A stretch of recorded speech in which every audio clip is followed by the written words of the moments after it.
पहला क्वेश्चन है, चेक करो, ये शीट मिली हुई है कि आपके पास 3 रॉड्स हैं, 1, 2 और 3 are placed in X, Y and Z axis such that one end of the rod is at origin. ये देखो रो, तीनों रॉड्स का एक जो कोना है वो ओरिजिन पे है, ये ऐसे पड़ी हुई हैं। आपको क्या निकालना है, जेड एक्सिस पे निकालना है मोमेंट ऑफ इनर्शिया क्या होगा इन रॉड्स का, ये क्वेश्चन है।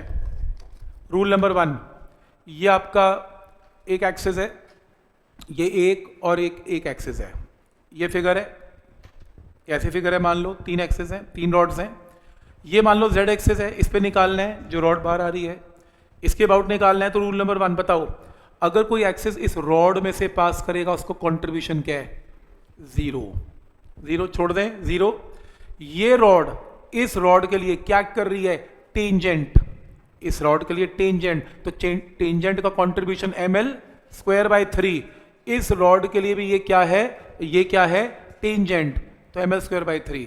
तो हमने इसके अबाउट निकालना है, तो इस रॉड का कंट्रीब्यूशन खुद के ऊपर 0, एक्सिस इसमें से पास हो रहा है, इस रॉड के लिए ये टेंजेंट है तो ये ml²/3 देगी, इस रॉड के लिए भी ये टेंजेंट है तो ml²/3 देगी। चेक करो, एक रॉड ने दिया ही नहीं और दोनों ने ml²/3 दिया, तो 2ml²/3 इज द आंसर। कैसे सोचना है, समझ में आ रहा है यहाँ तक ये क्वेश्चन? ठीक है, यहाँ तक मैं टाइप्स करा रहा हूँ ताकि अनसॉल्व प्रॉब्लम में आपको दिक्कत ना आए।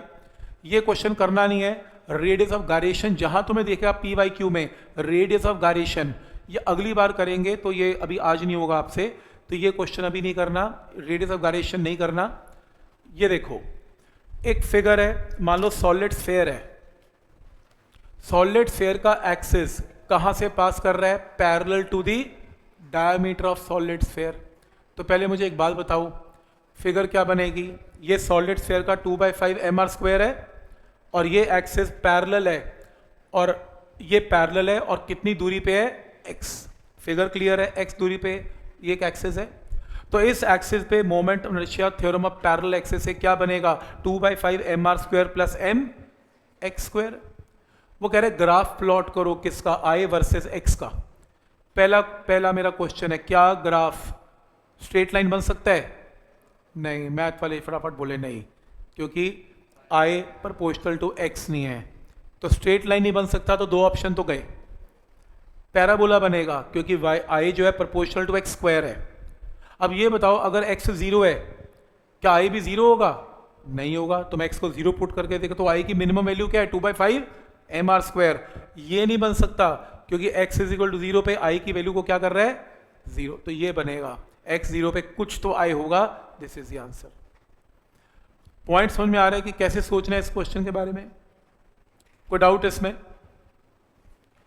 जैसे I1 is the moment of inertia of a thin rod, ये रही आपकी थिन रॉड, एक्सिस क्या है, perpendicular to its length and passing through centre, तो ये इसका एक्सिस है, इसकी लेंथ के परपेंडिकुलर है और एक्सिस के जो है परपेंडिकुलर है और सेंटर से पास कर रहा है, तो इसका I1 क्या होगा, ml²/12। समझ में आ रहा है कि फॉर्मूला? अब वो कह रहे हैं I2 is moment of inertia of a ring. अब रिंग का फॉर्मूला मुझे पता है, mr² है, about an axis perpendicular to the plane of the ring, तो अब पक्का मुझे यकीन हो गया mr² है। लेकिन वो ये कह रहे हैं कि जो रिंग है वो कैसे बनाई गई, रिंग का रेडियस नहीं दिया, रिंग बनाई गई बाय बेंडिंग दी रॉड। अब रॉड की लेंथ क्या थी, L। अब L लेंथ की रॉड को जब रिंग बनाओगे तो L किसके इक्वल हो जाएगा, 2πr, तो R की वैल्यू क्या आएगी, L/2π, तो रिंग का I क्या होगा, mr²। R की जगह ये वैल्यू यहां पर पुट कर दें, I2 आ गया। तो मैं I1 I2 की रेशियो निकालनी है, तो ये रॉड का I1 है, ये रिंग का I2 है, इन दोनों को डिवाइड कर देना, L से L कैंसल, जो आएगा वो बचा हुआ आंसर है। तो आइडिया समझ में आ रहा है कि कैसे क्वेश्चन देखने को मिल रहे हैं आपको? सीधा थोड़ा ना मिलेगा डिस्क का बता दो, रिंग का, ये कौन पूछ रहा है आपसे डिस्क रिंग बता दो, कुछ तो नया चीज, कुछ तो नई फिगर देगा वो बना के।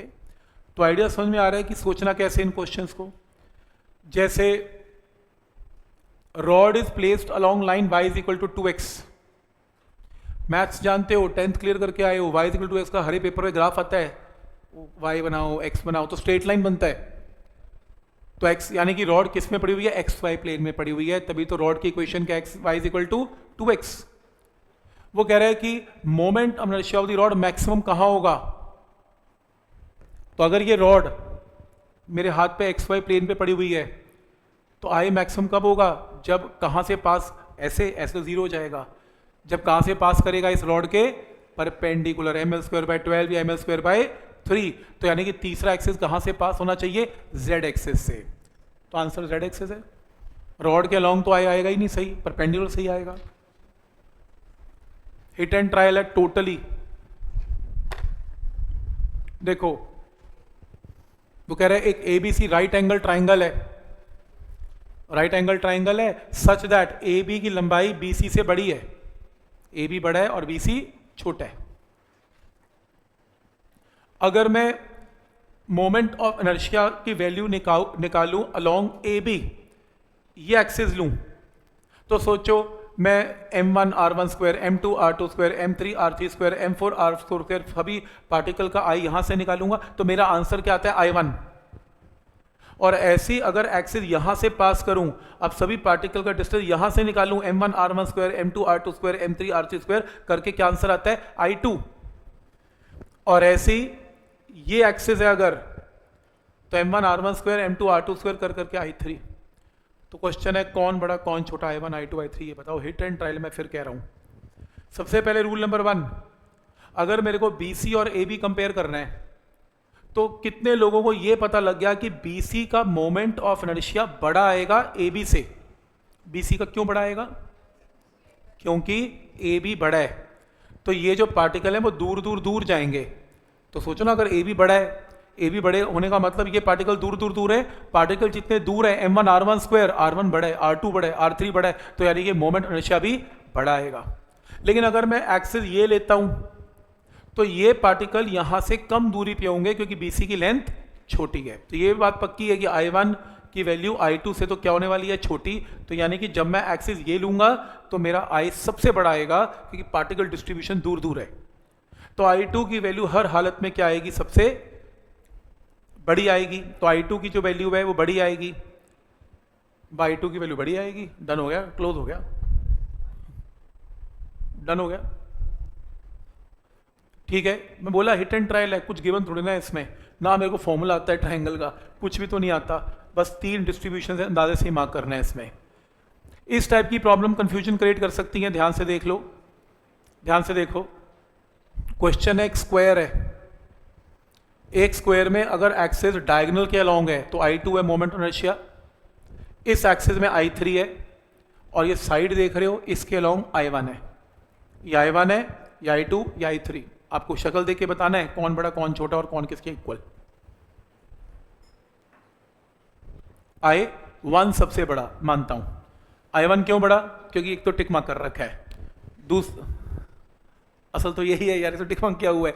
दूसरा मास डिस्ट्रीब्यूशन देखो, I1 ये देखो, ये I1 है, देखो ये मासेस दूर दूर है, मैक्सिमम दूरी पे हैं, और अगर एक्सिस यहां से पास कर दूंगा तो ये दूरी ना कम हो जाएगी इनसे। तो अगर आप एक कॉमन सेंस से देखो ना, अगर आप साइड लेते हो एक स्क्वायर की तो आपके मासेस इस एक्सिस से सबसे दूर मिलने वाले हैं।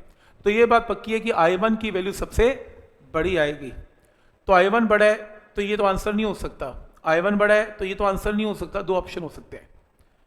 मुझे बस ये बता दो I1 बड़ा है, समझ में आती है।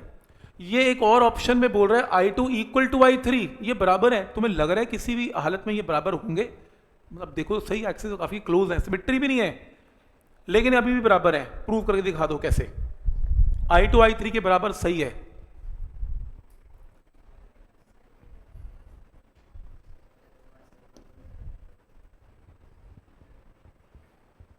अच्छा, एक छोटा क्वेश्चन का आंसर दो, बड़ा रहने दो। ये बताओ, अगर कोई एक्सिस O में से पास करता है, ये मेरा पेन ऐसे, जो कि इस प्लेन के परपेंडिकुलर है, और मान लो एक एक्सिस है I3, ये I3 है, और मान लो एक मिनट के लिए एक और एक्सिस लेते हैं, ये रहा, इसका नाम भी I3 है, मान लो I3 क्यों, सिमेट्री है ना, स्क्वायर है। तुम एक्सिस ऐसे पास कर लो या ऐसे पास कर लो, बात तो एक ही है। सही बोल रहा हूं, अलग तो नहीं होगा ना, ये तो मानते हो। ये I3 तो ये भी I3 है, स्क्वायर को ऐसे काट लो या ऐसे काट लो, फर्क तो पड़ता नहीं है। थ्योरम ऑफ परपेंडिकुलर एक्सिस क्या कहती है कि अगर ये 2 एक्सिस आपस में 90 डिग्री पे हैं तो इनका जो सम है वो किसके इक्वल आएगा, इस एक्सिस के इक्वल आएगा जो इनके प्लेन के परपेंडिकुलर है। और मान लो इनका आंसर क्या है, आई नॉट है। थ्योरम ऑफ परपेंडिकुलर एक्सिस सही है। अगर मान लो एक एक्सिस यहां से पास कर रहा है आई ओ, और ये दो एक्सिस परपेंडिकुलर हैं, तो दो प्लेन, ये एक प्लेन में है, तो इसका और इसका सम इसके इक्वल होगा। अब नेक्स्ट मुझे एक बात बताओ, अगर मैं एक एक्सिस ये ले लेता हूं, चलो इसको छोड़ देता हूं, नहीं लेता, ये ले लेता हूं, और एक मैं ये ले लेता हूं जो कि डायगोनल है। अब स्क्वायर के डायगोनल भी कितने एंगल पर होते हैं, 90। मैं थ्योरम ऑफ परपेंडिकुलर एक्सिस इन पे भी लगा सकता हूं कि दो एक्सिस एक प्लेन में है परपेंडिकुलर, तो आंसर I2 प्लस I2 किसके इक्वल, अगेन I नॉट, क्योंकि इसके इक्वल ही होंगे, तो इसका मोमेंट इनर्शिया इन दोनों के सम के इक्वल होगा। तो ये क्वेश्चन नंबर 2, इन दोनों को इक्वेट करना, जरा इक्वेट करोगे तो I3 किसके इक्वल आने वाला है, I2। ठीक ही तो बोल रहा है, I2 किसके इक्वल है, I3। आइडिया समझ में आ रहा है कि तुम अगर इन दोनों का सम लोगे 90 डिग्री वाले एक्सिस का, तो भी IO आएगा, और तुम अगर इन दोनों का लोगे, ये भी 90 डिग्री पे है, तो भी आंसर IO आएगा। इन्हें और इन्हें इक्वेट करके देखो तो आंसर सेम आ रहा है। तो पूछा नहीं, मैं वैसे बता रहा हूं कि मैंने कैसे प्रूव किया इसे। तो समझ में आ रहा है कि कैसे सोचना इन टाइप के क्वेश्चंस को। जैसे ये क्वेश्चन तो काफ़ी इजी है, वो कह रहे हैं कि मोमेंट ऑफ इनर्शिया निकालो अगर आपका एक्सिस O में से पास हो रहा है। ये मेरा पेन, बोलो पहला, क्या ये I1 और I3 के इक्वल हो सकता है, हाँ या ना। ये जो अभी बताया मैंने ध्यान से, इसके about moment of inertia I1 I3 के इक्वल हो सकता है, हाँ या ना।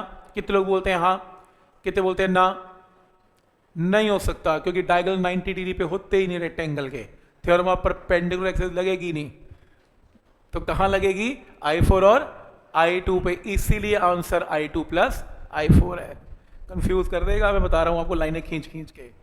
समझ में आ रहा है यहाँ तक क्या रूल है इसमें, कोई डाउट इसमें।